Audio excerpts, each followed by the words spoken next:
Hey everybody, welcome back to another episode of Let's Talk Legacy. My name's Noah Mitchell and I'm the Senior Learning Experience Designer here at Legacy FM. And today, I just want to briefly talk about a quote that I heard this past week that really resonated with me. And my hope is that it will also resonate with you and help us both shift our mindsets about what it means to be successful. And so this quote is from a guy named Thomas Watson Jr. Well, Thomas was the second president of a really popular, really well-known, in fact, company called IBM. Bet you've heard of that one, huh? And so what Thomas said is, if you want to increase your success rate, then double your failure rate. Okay, it sounds like Thomas is a little off his rocker, right? Who would want to fail just to succeed? In fact, when you think of success, you probably rarely think of failure. And anyway, why would I want to fail when failing makes me feel, well, like a failure? Well, the fact of the matter is that you do have to fail to succeed. What do you mean, Noah? Well, let's unpack that just a bit.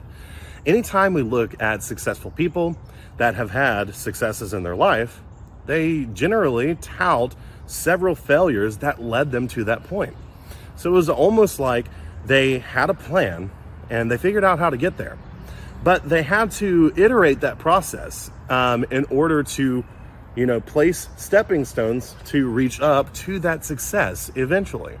And I think that's the way, especially after this quote, that I'm starting to look at my failures, because it's really hard for me to deal with failure. And I imagine it's hard for a lot of you all as well.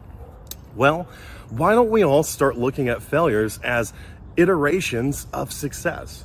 And in that sense, it's even more like failing fast, which is another concept that we're all really familiar with, I'm sure.